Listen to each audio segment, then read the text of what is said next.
All right, if you watch my video of me doing the leak down test on it, I got an intake leak. The intake plenum's leaking. So we're gonna do that, pull that off. I got a rack plug, so I'm gonna put the rack plug in it, take the plate out and turn the boost back up.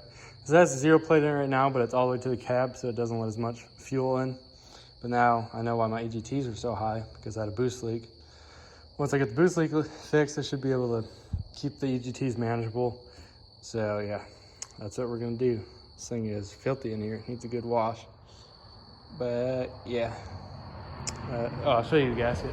I got an actual Cummins plenum gasket and the grid heater gaskets. I wanna weld the grid heater together just to get rid of one gasket, or get rid of 4 gaskets, and then like weld up these little bolt holes and shit like that in them, because I don't need those. So I might do that. I don't know if I'm feeling frisky enough to do that, then I'll do it, but we'll see. All right, so I got all the injectors lines, the top horn to the intake off, the intake plenum plate itself, and I'm just scraping the gaskets off. They wouldn't really come off. Like I have like an actual gasket scraper. It's like sharp on the end, you know. It's on there, you know. It's like half of it was a newer gasket, half of it's the original one, probably. Can't say for certain, but more than likely it's the original one. So I've had to use it's a little wire wheel. Yeah, I know you're not supposed to use one, but I feel like I got a better chance of it sealing with a wire wheel, cleaning it up, than I do with the old gasket still being on there. I'm gonna take the AFC housing off, pull the plate out, and go from there. And I might turn the star wheel up. I don't know. We'll check the EGTs first, see how it goes. Just because hopefully it seals back up all the boost and stuff. But yeah, that's where we're at. And also, I don't take the fuel filter housing off. I just like pull it all the way. Like I bend the hard lines. Probably shouldn't, but it is what it is, you know. I'm lazy, don't feel like taking it off, because I gotta pull the head off again too anyway, so I'm gonna do head gasket and head studs and shit. So yeah, that's that. So I got all the rags pulled out. Make sure you get all your rags. I vacuumed it out with a shop vac. It's nice and pretty clean in there, look at that. Oh wow. But yeah, don't forget this one. This one tucks up in there, that rag. Or at least remember put one in there too. Yeah, that's the only thing that kind of sucks about doing this job. It's just scary because the plenum just catches everything. So that kind of sucks. But just be mindful when you're like preparing to do it. Shove some rags in there, make sure it's tight. And the port itself, and then just make sure you clean up good. But yeah, I think it'll be all right. I'm gonna lay the gasket down. I'll show you guys what I'm gonna put on the gasket. This is stuff that I use. I'm gonna put it down on the head first, then lay the gasket on it just so it sticks, and then try to put the plenum, because it gets tight back there on the fuel filter housing. But yeah, this stuff works awesome. This is like what I use at the machine shop. The machinist taught me to use this shit, and it works for sure.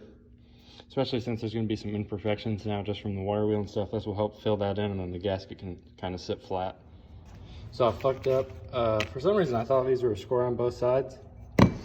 So I ordered 4 of these, the top gaskets, but that's not what I need. I need 2 of the top gaskets, which came in the one pack, and I need the bottom one. So I'm gonna go to AutoZone or O'Reilly's, whoever, and see if someone has one, hopefully. Probably not though, it's kind of like a weird gasket, and I need 2 of them. So I'm probably gonna pull the fuel plate out right now, do that, and check the website. So I think the websites tell if it's in stock. Okay, so I looked it up, and this is just the Banks that has it like this. Because I have the stock plate out back, the stock like plenum plate, and it's square, not this. So this is like a Banks only gasket, so I went and got some gasket paper and some of the hollow punches to hit that, to put the bolt holes in. So I'm gonna make my own gasket. Hopefully it comes out okay. I'm not expecting much, but I want to get it back together so I can move it, because I gotta go out of town for work. So yeah, I need it running so I can put both trucks in here. All right, so I got the gaskets made. They're not terrible. Good enough for government work, but they'll work for now. I'm gonna put some of that goop on there and then button this back up together, and it should be ready to rock and roll. But yeah, it came out good, decent. I'm pleased with it. Doesn't take much to please me, but these did. All right, so when I was putting the injector lines, or I put the top horn of the intake on, and I forgot to fucking, like, you can't do that. You have to split the injector lines if you do. It's not a big deal, but they'd be kind of hard to get in there. Here, I'll flip it around, maybe, I don't know. Shit, never mind, I guess I can't. All right, there you go. But I got to get up into there to connect them all again. They don't have to be connected, it's not a big deal. I got the other ones holding it on, so they'll be fine. But I got all the injector lines cracked right now. Since I did pull the fuel plate out and pull the intake off, go get a piece of wood in case I got to put it over the turbo in case it goes wild. But I got to, god damn. But I got to fucking do the couplers for that. And then it'll be good to get all the fuel out, and then I'll tighten all the injector lines, or bleed the injector lines, and then tighten them all up, and then fire it up. I got all my injector lines tightened up. They're bled, as you can see, the fucking fuel all over. I'm gonna set guys up and start it up.